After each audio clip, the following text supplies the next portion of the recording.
가장 복된 일이라고 여러분 생각하셔요? 네, 네. 귀한 찬양의 가사가 너무너무 은혜가 됐습니다. 네, 진심으로 감사해요. 네. 우리만 이 찬양을 나누기에는 너무 좀 아까운 것 같아요. 우리 요한이 형제의 실력과 또 찬양을 또 하는 이 모습이 너무너무 은혜가 됐습니다. 네, 오늘 누가복음 10장 누가 강도 만난 자의 이웃인가 라는 제목으로 함께 말씀을 나누도록 하겠습니다.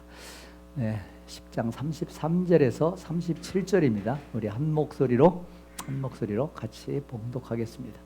어떤 사마리아 사람은 여행하는 중 거기에 이르러 그를 보고 불쌍히 여겨 가까이 가서 기름과 포도주를 그 상처에 붓고 싸매고 자기 짐승에 태워 주막으로 데리고 가서 돌보아 주니라.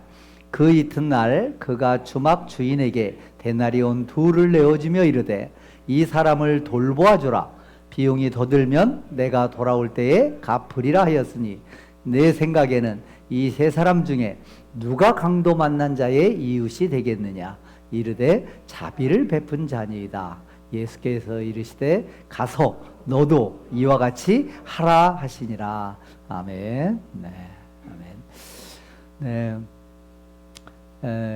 지금 이제 누가복음 저희가 10장으로 들어갔습니다. 네, 누가복음 1장부터 9장까지가 예수님의 갈릴리 탄생으로부터 예수님의 갈릴리 사역. 그리고 이제 그 누가복음 9장 51절에 보면 이런 52절에 보면 이런 표현이 있죠. 예수께서 승천하실 기약이 차감해 예루살렘을 향하여 올라가기로 굳게 결심하고, 그리고 어디로 가셨다고요? 사마리아인의 한 마을로 가셨다. 갈릴리 사역을 1기, 2기, 3기 거의 갈릴리 사역, 공생의 사역을 거의 다 마치시고 이제 주님께서 오신 진짜 목적, 예루살렘에 가셔서 십자가에 못 박혀 죽으시고 무덤에 장사 지내었다. 다시 사흘 만에 부활하셔서 또 승천하셔야 되는 하나님의 인류를 구원하기 위한 놀라운 로드맵이 예수님의 계획이 있으셨어요.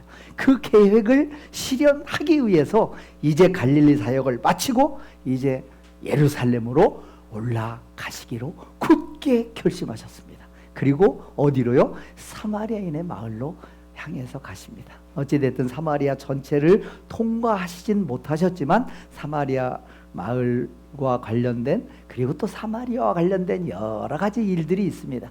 그리고 누가복음 18장 후반부로 들어가면 이제 예루살렘에 거의 다 가까이 왔습니다. 그래서 어디까지 왔냐면 여리고 가까이 가셨을 때에 한 맹인이 예수님을 향해서 소리 지르면서 그 맹인을 고쳐주는 사건이 나오죠. 그래서 이 9장 후반부로부터 누가복음 18장의 중반부까지는 갈릴리에서 예루살렘까지 올라가시는 그 여정 중에 있었던 많은 사건과 일들을 기록하고 있다라고 여러분들이 이해를 하시면 되겠어요.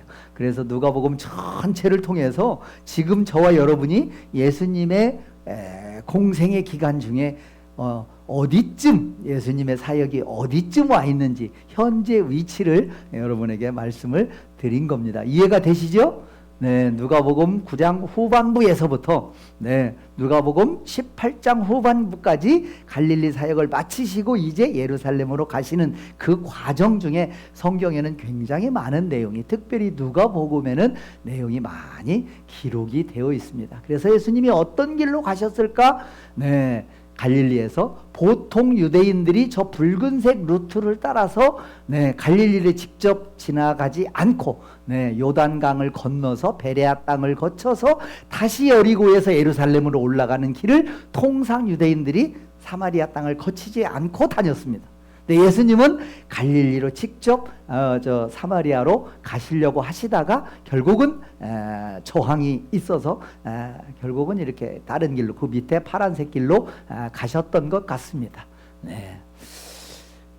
그리고 이제 누가복음 10장에는 어떤 내용들이 나와요? 맨 처음에는 70인을 별도로 편성을 해서 전도한 사건이 나옵니다.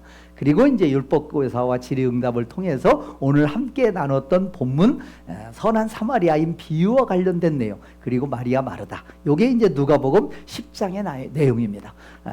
누가복음 10장의 맨 처음에 나오는 70인을 따로 세웠습니다. 70인의 제자, 이름은 다 나오지 않지만, 그리고 12제자가 그 안에 포함됐는지 아닌지는 정확히 알 수 없지만, 어쨌든 예수님께서 여러 계층의 제자들을 처음에는 제자를 모으면서 12 중에 또 3명의 수제자, 또 12, 또 그리고 더 확대해서 또 70. 나중에 보면 뭐 500의 형제가 또 예수님의 부활 승천하실 때 또 함께 중간에 있었던 내용들을 보면 계층적으로 많은 군중들이 있었다라는 것을 알 수 있습니다. 어찌됐든 이 10장을 시작하면서 70인을 세워서 둘씩 보냈습니다.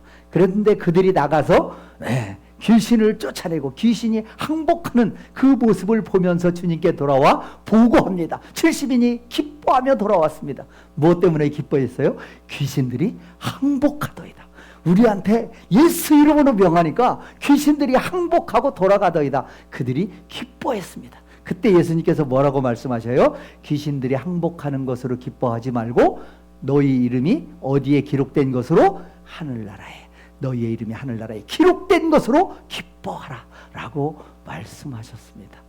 그리고 이제 21절에 예수님께서 그렇게 보고하고 보고하는 그 이야기를 듣고 예수님께서 이제 말씀을 하시면서 21절에 이렇게 말씀하십니다. 그때 예수께서 성령으로 기뻐하시며, 4개 복음서 중에서요, 예수님이 직접 기뻐하셨다라는 표현은 여기가 유일합니다. 누가복음 10장 21절, 예수께서 기뻐하셨다. 이 표현, 직접 기뻐하셨다는 표현은 복음서에서 여기가 유일합니다. 물론 이제 예수님께서 기뻐하신 장면은 우리가 말씀을 나누다 보면 여러 번 있었죠. 예수님께서 언제 기뻐하셨어요?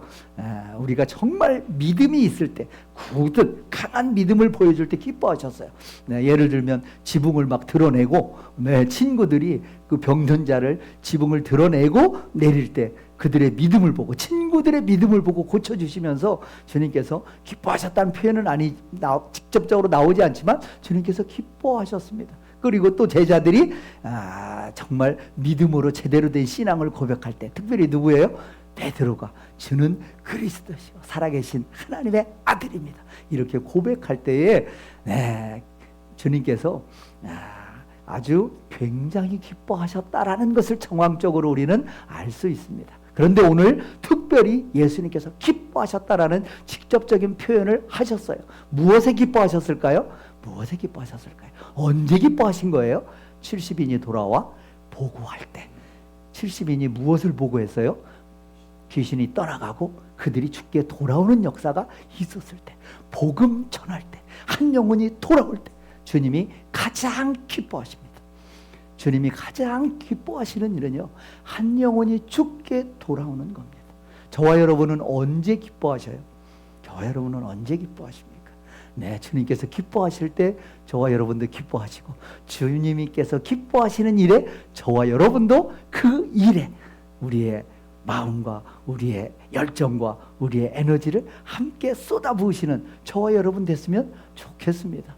주님 기뻐하시는 일에 저와 여러분도 같이 기뻐하며 동참하시는 저와 여러분 되길 원합니다. 한 영혼을 소중하게 여기는 주님의 마음을 우리는 누가복음 10장 21절 이 말씀을 통해서 알 수 있습니다.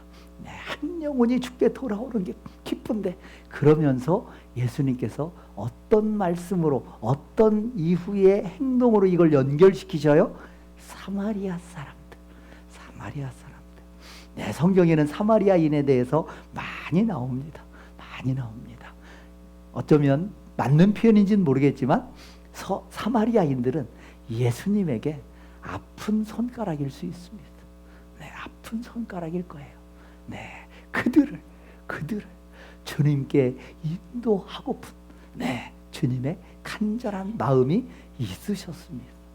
그래서 복음 전할 때 기뻐하시고 죽게 돌아올 때 기뻐하셨던 주님께서 이제 사마리아를 염두에 두고 마지막 예루살렘으로 올라가시는 그 여정을 우리는 말씀을 통해서 깨달을 수 있습니다. 그러면서 선한 사마리아인의 비유도 누가복음 10장에서 언급이 되면서 나오는 겁니다.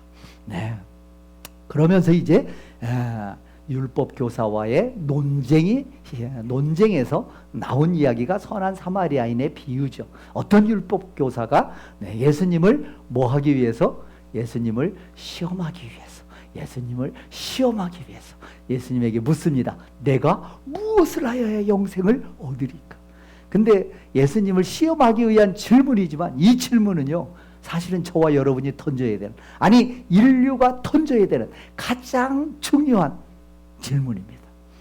우리가 어떻게 해야, 아니 우리가 아니라 내가, 저와 여러분이 어떻게 하여야 영생을 얻을 수 있겠습니까?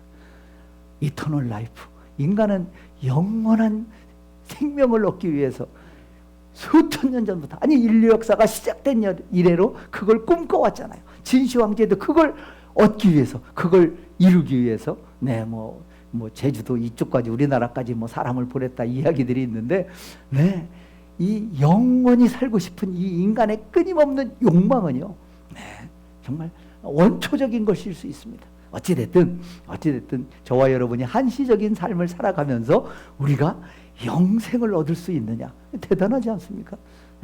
이 질문은 저와 여러분이 믿음을 시작하면서, 아니 신앙생활하는 중에도 어쩌면 던져야 되는 질문입니다. 내가 영생을 얻기 위한 길을 제대로 알고 있느냐? 영생을 얻기 위한 길을 내가 제대로 가고 있느냐? 내가 지금 그 길에 정확하게 들어섰느냐? 우리는 늘 이 말씀을 통해서 진단을 해봐야 될 줄 믿습니다. 어찌됐든 율법교사가 예수를 시험하기 위해서 그 질문을 던집니다. 그러니까 예수님께서 다시 물으시죠. 율법에, 성경 말씀에 뭐라고 쓰여 있느냐? 라고 하니까 율법교사가 뭐라고 대답해요? 마음을 다하여, 목숨을 다하여, 힘을 다하여, 뜻을 다하여 하나님을 사랑하고 내 이웃을 사랑하라 하였나이다. 야, 대단하지 않아요? 이 율법교사는요, 구약의 이 전체 말씀을요 정확하게 한 문장으로 요약할 수 있는 능력이 있었던 거예요. 구약 전체를 한 문장으로 요약하면 이 율법교사가 답한 이 내용입니다. 하나님을 사랑하고 이웃을 사랑하라. 그런데 어떻게 사랑해라고요? 마음을 다하고, 목숨을 다하고, 힘을 다하고, 뜻을 다하고, 그렇게 하나님을 사랑하고 이웃을 사랑해라. 이렇게 사랑하기가 어렵습니까? 쉽습니까? 어려워요. 사랑을 해본 사람은 압니다. 억지로 저렇게 되는 게 아니라는 것을. 다 우리 여기 젊은 요한이도 있지만, 우리 젊었을 때 뜨겁게 누군가를 사랑했을 때, 뭐 어떻습니까? 마음을 다하여, 뜻을 다하여, 목숨을 다하여 사랑하지 않았나요? 그래서 아름다운 배우자를 또 얻고 여기까지 오지 않았습니까? 뜨겁게 사랑해 본 사람은 이 표현을 아마 이해가 갈 거예요. 어찌됐든 이웃을 사랑하고 하나님을 사랑하고 이웃을 사랑하라. 이게 구약 전체 성경의 요약이다. 한 문장이다. 주님께서 그 대답이 옳다, 잘했다, 맞다 라고 말씀하십니다. 그런데 어떻게 영생을 얻어야 되느냐? 일을 행하라. 알고 있는 것 소중하다. 그런데 진짜 중요한 건 뭐냐? 그걸 그대로 실천하라는 겁니다. 하나님을 뜨겁게 사랑하시기 바랍니다. 하나님을 뜨겁게 사랑하시기 바랍니다. 하나님은 뜨겁게 사랑할 수 있을 거예요. 우리가 또 성령 받고 신앙생활 하면서 믿음 안에서 하나님을 뜨겁게 사랑할 수 있습니다. 근데 그 다음에 뭐예요? 내 이웃을 뜨겁게 그렇게 사랑해라. 이웃을 뜨겁게 사랑하기가 어떻습니까? 쉽습니까? 쉽지 않죠. 그것도 내가 좋아하는 이웃이면 괜찮아요. 그런데 어때요? 별로 탐탁지 않게 여기는 이웃, 아니 별로 보고 싶지 않은 이웃, 아니 고개를 외면하고 싶은 이웃, 이런 사람은 어떻게 해요? 그 사람을 사랑할 수 있을까요? 사랑할 수는 있겠죠. 그러나 마음을 다하고 목숨을 다하고 뜻을 다하고 힘을 다해서 사랑해라. 네, 쉽지 않습니다. 어찌됐든 이를 행하라 라고 하니까 이 율법교사가 다시 한번 주님께 질문합니다. 뭐라고 질문해요? 네, 이웃이 그러면 누굽니까? 누구에게 내가 사랑을 해야 되느냐라고 재차 예수님에게 트집 잡기 위해서 질문한 것일 수도 있고요. 네, 그런데 이 유대인들의 율법 교사들이 생각하는 유대인들의 이웃의 개념에는 이방인이 포함될까요? 안 될까요?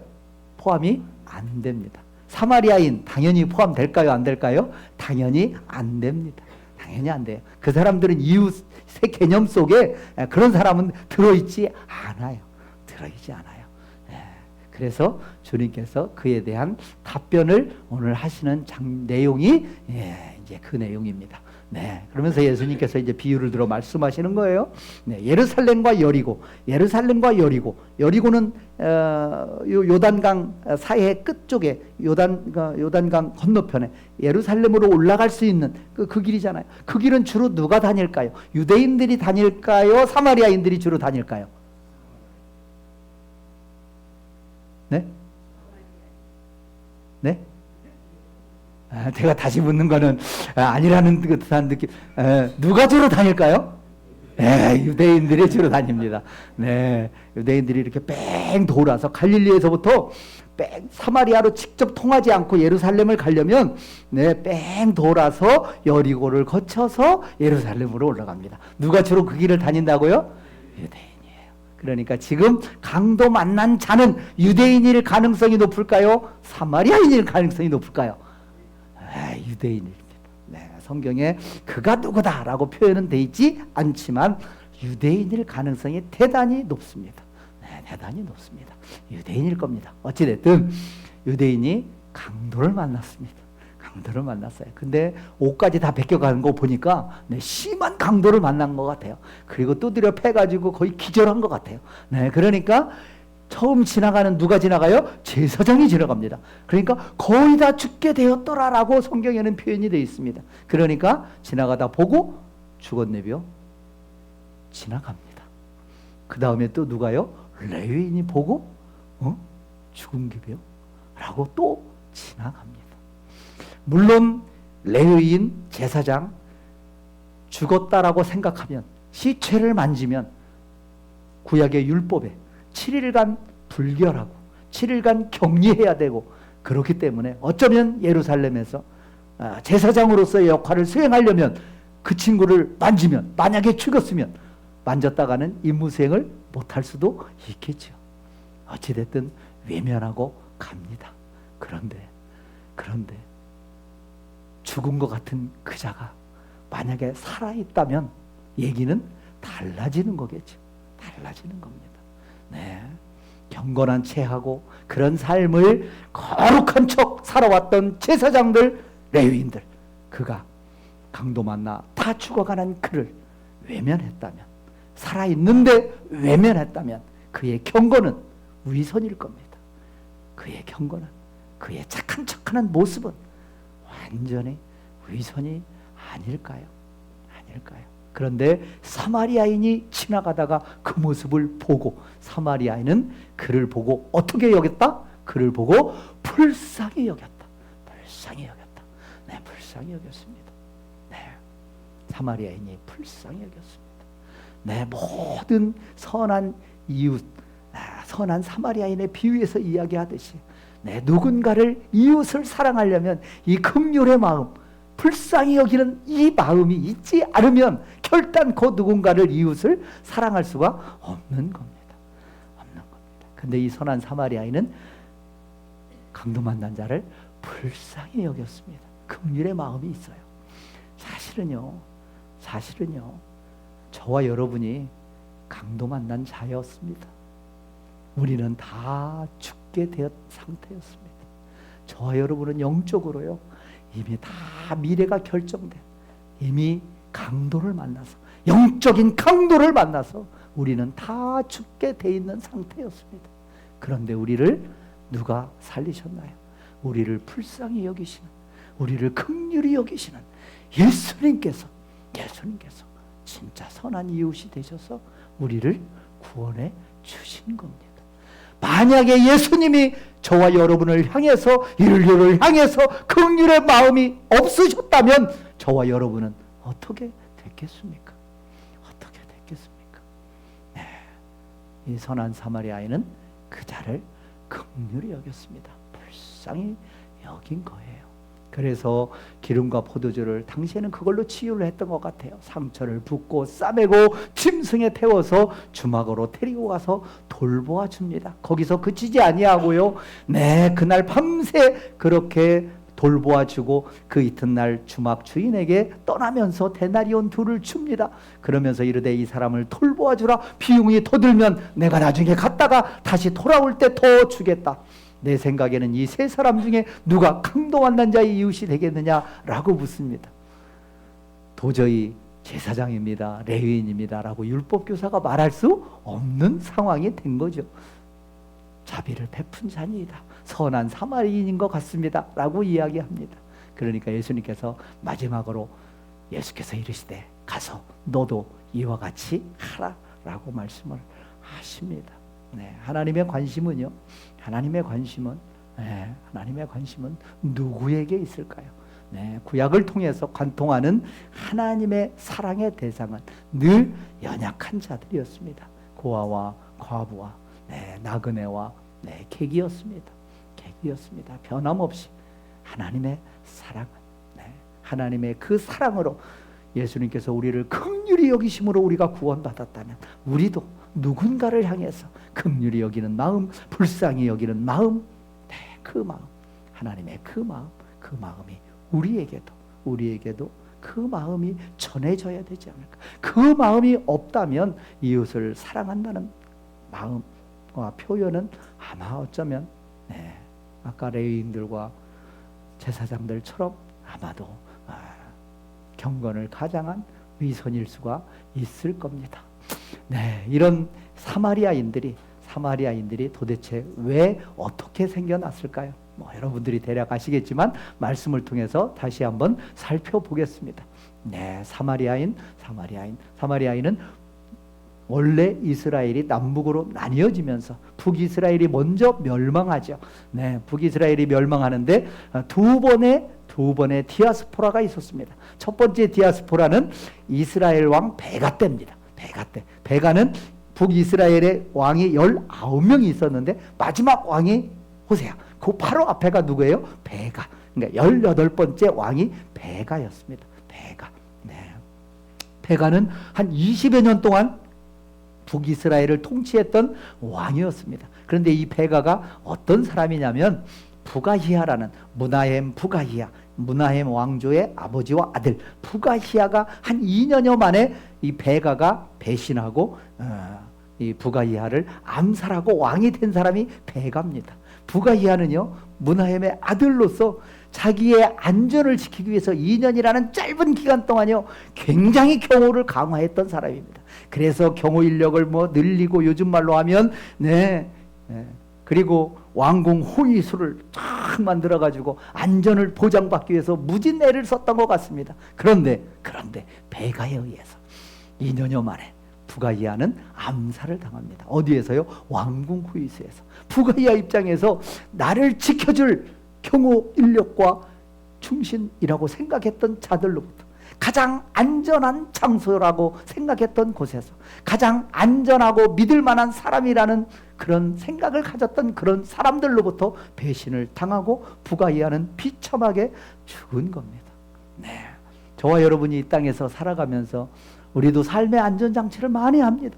필요한 것들이 많이 있습니다. 네.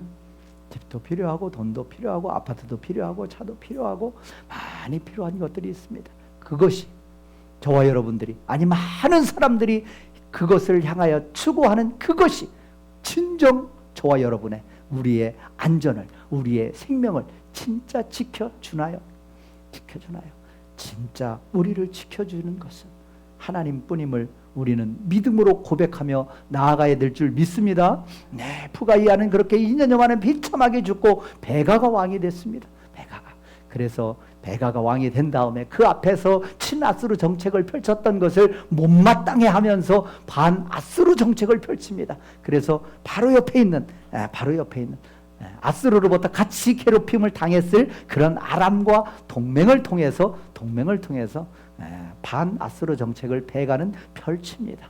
네, 잘 아시는 것처럼 아수르 왕 디글랏 빌레셋이라는 사람이 굉장히 강성한 아수르 제국을 만들면서 팽창 정책을 펼치죠. 그래서 결국은 북이스라엘이 아수르 입장에서 배신한 이스라엘 왕 베가를 치죠.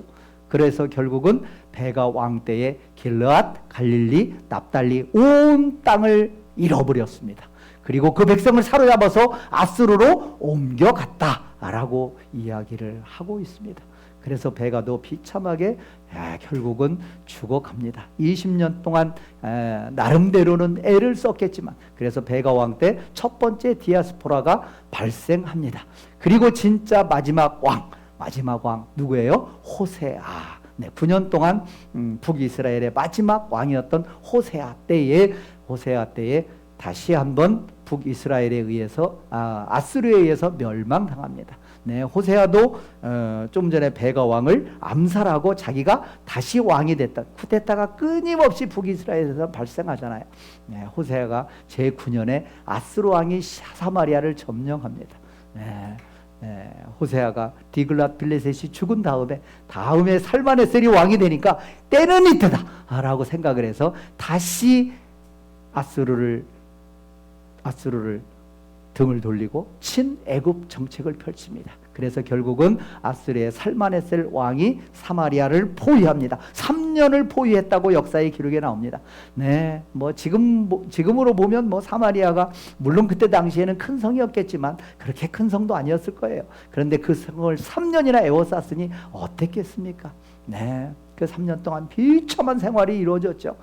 그리고 본보기로 사람을 잡으면요, 그 성 앞에 산채로 나무에 매달아서 아주 고통스럽게 죽였다라고 기록에 나와 있습니다. 3년 동안 그렇게 사마리아를 점령한 가운데 살마네셀 왕이 죽고 다시 사르곤 2세가 다시 왕이 된 다음에 마지막으로 사마리아를 점령하게 됩니다. 그렇게 해서 북이스라엘은 이제 역사 속에서 사라지게 되는 것이죠. 그리고 이스라엘 사람을 사로잡아서 어디로 끌고 가요? 아수르로 끌고 가서 고산, 할라, 하볼, 메대 사람 여러 고을에 흩어버렸습니다. 아이러니한 것은 호세아라는 이름의 마지막 왕 때에 하나님께서 호세아라는 동일한 이름의 선지자를 불러서 강력하게 경고를 여러 차례 했죠. 우리는 호세아서를 통해서 호세아 선지자가 어떻게 마지막 북이스라엘 멸망해가는 그 나라를 향해서 어떻게 경고했는지 우리는 호세아 말씀을 통해서 알고 있습니다. 여러 차례 죽게 돌아와라, 죽게 돌아오는 길만이 네가 사는 길이다라고 끊임없이 외치고 있었지만, 호세아 왕을 포함해서 북이스라엘의 마지막 위종자들은 아수르에 붙었다, 아람에 붙었다, 애굽에 붙었다, 하나님께 묻지 아니하고 끊임없이 그들은 살아남기 위해서 애를 썼던 것을 알 수 있습니다. 어쩌면 이 시대의 우리의 모습이 그런 모습이 아닐까요? 정말 죽게 돌아가면 되는데 우리는 이것인가 저것인가 많은 것들을 추구하며 살아가는 우리의 모습이 어쩌면 북이스라엘의 마지막 모습이 아닐까. 어찌됐든 북이스라엘은 이렇게 역사 속에서 사라졌습니다. 북이스라엘이 멸망당하고 아수르 전역에 흩어버렸습니다. 그걸로 그치지 아니하고 아수르 여러 민족을 다시 흩은 사마리아 땅에 민족을 또 갖다가 섞습니다. 섞어요. 그래서 아예 어떤 특정한 민족으로서의 정체성을 갖지 못하도록, 이게 아수르의 정책이었습니다. 자기가 점령한 곳은 거기서 끌어서 다른 곳으로 흩고 또 다른 곳에 있는 민족을 그곳에다가 집어넣고, 이렇게 해서 드디어 생긴 것이 바로 사마리아인이라고 우리가 보통 역사에서 이야기하는 겁니다. 그래서 아수르 왕이 바벨론과 구다와 여러 그런 지역에서 이스라엘 자손을 대신해서 사마리아 여러 성읍에 그들을 데려다 줬다라고 표현을 하고 있습니다. 이렇게 해서 탄생한 종족이 사마리아인, 반은 이스라엘, 반은 이 민족, 네, 이 사람들을 유대인들은 자기들도 제대로 잘한 건 없지만 이들은 유대인들은 이들을 사람 취급하지 않았습니다. 사람 취급하지 않았습니다. 네, 어쩌면 이 민족보다도 이방인보다도 더 동물 이름을 표현하면 개 취급을 했던 게 유대인들이 사마리아에 대한 인식이었습니다. 그래서 사마리아인들은 혼혈 죽이고 그 다음에 자기들의 종교를 가지고 온 사람들에 의해서 수많은 혼합된 종교가 사마리아 지역에 있었습니다. 그래서 사마리아인이 탄생을 한 것이죠. 네, 그런 사마리아인과 그 다음에 유대인들 간에는 관계가요, 네, 요한복음 4장 9절에 보니까 서로 상종하지 않았다. 아예 쳐다보지도 않았다. 만나지도 않았다. 가지도 않았다라고 요한복음 4장에 언급이 되어 있습니다. 그러니까 네, 서로가 서로를 향해서 적대 감정을 가지고 대했던 겁니다. 그래서 요단강으로 뺑 돌아다닌 거예요. 갈릴리에서부터 예루살렘을 바로 가로질러 갈 수 있는 족장의 길, 사마리아를 가로질러서 세겜을 통해서 갈 수 있는 길이 있었음에도 불구하고 베레아 지역을 건너서 요단강을 건너서 베레아 지역을 통해서 예루살렘에 갔던 것을 알 수가 있습니다.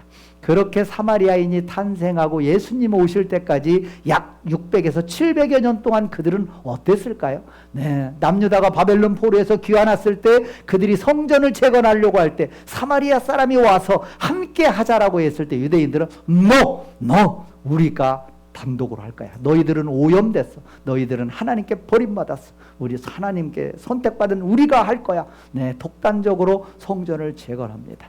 그래서 그 이후에 보면 사마리아 총독이 또 그리고 그 외에 많은 사람들이 끊임없이 유대인들을 괴롭히는 성전 재건 과정에 우리가 느헤미야 또 이런 성경을 통해서 우리가 알 수 있었습니다. 그리고 진짜 결정적인 사마리아인들과 유대인 간의 상극이 된 것은 언제냐면 하스몬 왕조 때입니다. 하스몬 왕조는 쉽게 얘기하면 예수님 당시에 로마가 통치하고 있었잖아요. 근데 그 전에 헬라라는 나라가 또 이스라엘을 통치하고 있었습니다.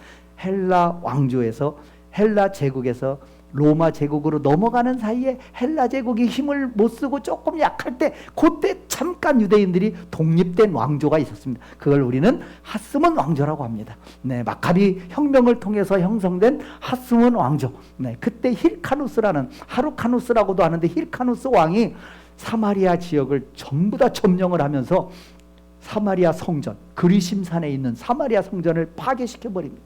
그걸 파괴시키고 나서 사마리아인들은요, 그때부터 유대인들과는 왼수 중에 왼수가 됩니다.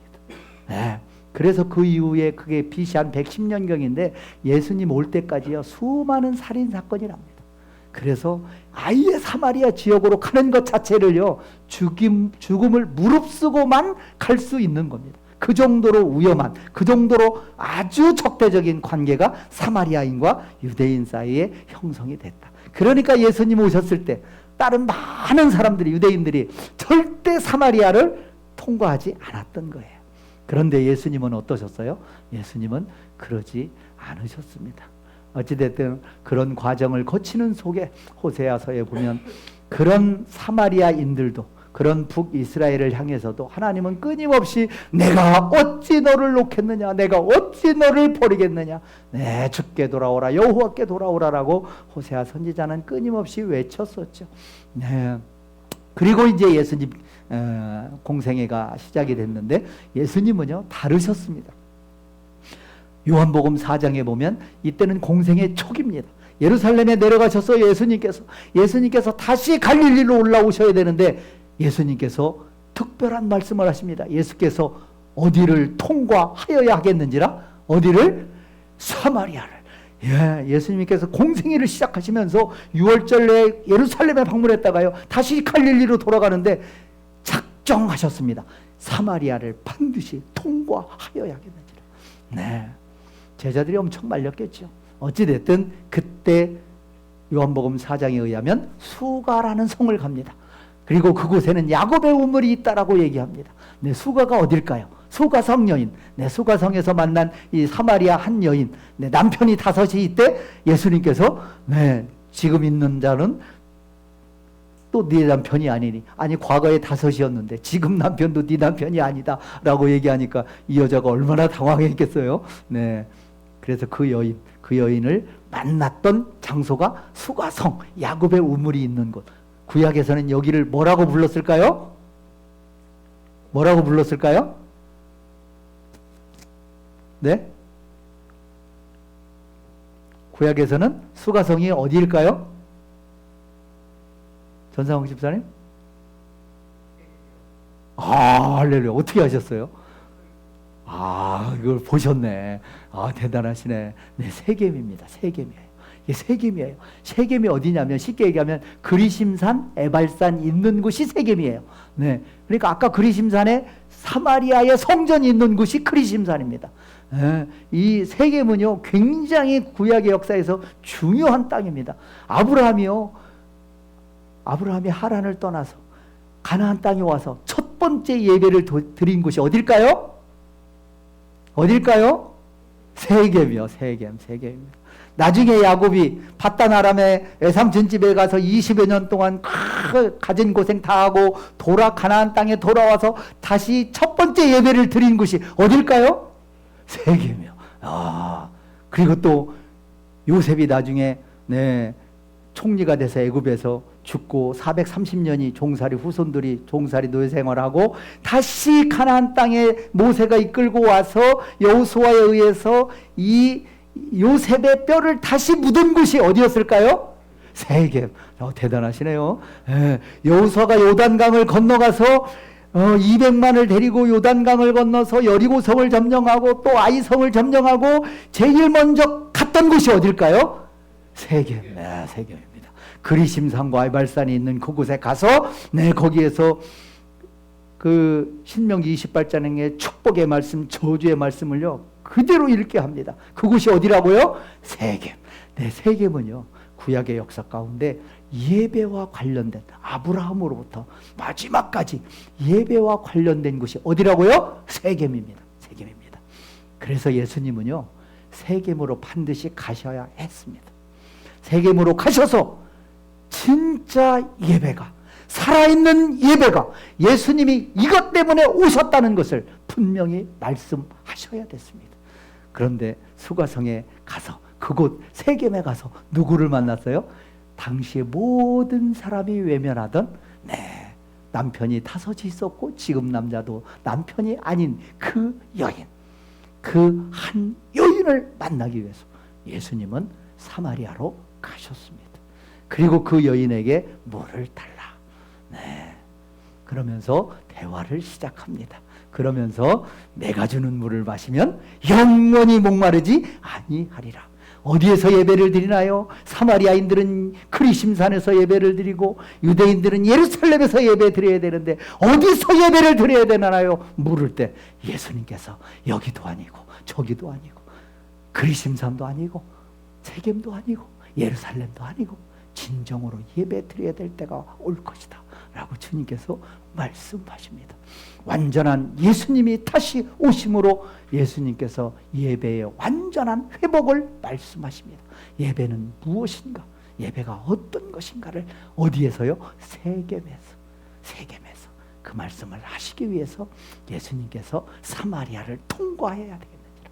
그 사마리아를 다시 주님께서 전도하기 위해서, 회복하기 위해서 주님께서 반드시 그곳으로 가셔야 했습니다. 공생의 초기에 그렇게 수가성을, 세겜을, 사마리아의 정중앙에 있는 사마리아의 수도였던 그곳을 예수님께서는 가로질러 올라가시면서 그곳에서 복음을 전하셨습니다. 그래서 많은 사마리아인이 예수를 믿는지라 그들이요 이틀을 더 거해달라고 청합니다. 그래서 예수님께서 이틀을 세겜 지역에서 수가성에서 거하시면서 복음을 전하십니다. 믿는 자가 어떻게 됐다? 더욱 많아졌다라고 요한복음 4장은 이야기하고 있습니다. 그리고 이제 오늘 본문이었던 누가복음 10장 그리고 누가복음 9장에서 다시 공생의 마지막 갈릴리 사역을 마치고 다시 내려가실 때, 예루살렘으로 다시 가실 때, 어디로? 사마리아인의 한 마을로 들어가자 예수님께서 제자들과 함께 또 사마리아로 가시고자 하셨던 겁니다. 예수님의 생애 가운데 공생애를 시작하면서 공생애를 마치시면서 수가 사마리아 성을 가로질러서 그 사마리아인들을 구원하기 위한 하나님의 예수님의 이 마음이 성경에는 이렇게 표현이 되어 있는 겁니다. 그런데 그 사마리아인들이 어떻게 해요? 예수님을 계속해서 배척합니다. 예수께서 예루살렘을 향하여 가시기 때문에 예루살렘으로 들어가는 길이라면 너희들의 그 길을 용납할 수 없다. 사마리아인들이 반대합니다. 그러니까 결국은 함께 갔던 야고보와 요한이 저것들을 그냥 불을 명해서 한꺼번에 다 쓸어버리시죠 라고 이야기하니까 예수님께서 꾸짖으시고 안 된다. 그리고 함께 다른 마을로 가셨다라고 기록하고 있습니다. 그리고 나서 오늘 함께 나누었던 이 비유의 말씀을 하시는 겁니다. 아니 모든 유대인들이 가장 싫어하는 혐오하는 서로 적대적인 그 사마리아인들을 어떻게 하면 예수님은 직접 가서 복음을 전할까? 어떻게 하면 사마리아인이라는 이 인식을 유대인들에게 바꿔줄까? 예수님은 끊임없이 고민하셨던 겁니다. 그래서 오늘 비유를 통해서 예수님은요, 사마리아인이 그렇지 않아. 사마리아인은 불쌍한 자들이야. 사마리아인은 주께 돌아와야 되는 자들이야. 그들을 긍휼히 여기라고 예수님께서는 끊임없이 사마리아인의 인식을 바꿔주기 위해서 이 비유를 하신 겁니다. 이 비유를 하신 겁니다. 네, 제사장도 레위인도 외면하는 그 강도 만나 죽어가는 그 사람을 선한 사마리아인은 달랐다 라는 것을 유대인에게 끊임없이 말씀하고 계셨던 겁니다. 계셨던 거예요. 네, 예수님은요 사마리아를 사랑하셨습니다.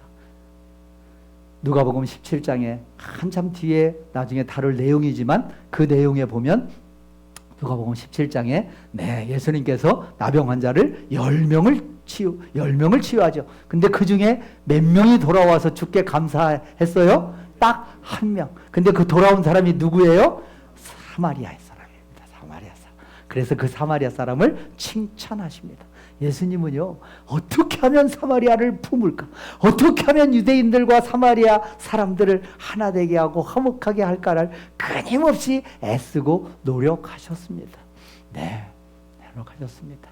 그리고요 이 행보는 예수님의 이 행보는 마지막까지 부활승천하시면서 이렇게 말씀하십니다. 사도행전 1장 8절에 의하면 오직 성령이 너에게 임하시면 너희가 권능을 받고 예루살렘과 온 유대와 어디와? 사마리아와 땅끝까지 이르러 땅끝까지 복음을 전해야 되는데 먼저는 예루살렘과 온 유대 오케이 좋다. 그 다음에 어디를 거쳐서 땅끝까지 가라?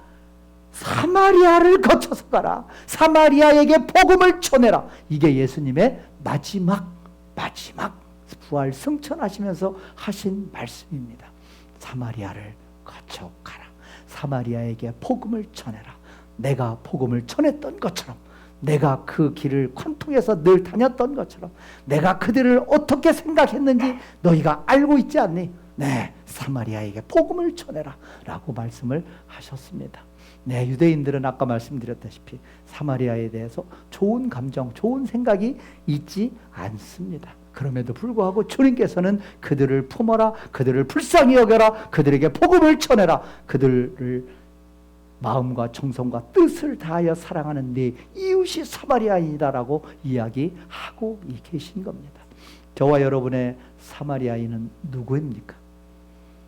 별로 가까이 다가가고 싶지 않은 아픈 손가락 내지는 이웃이 있습니까? 저와 여러분, 사마리아는 누구입니까?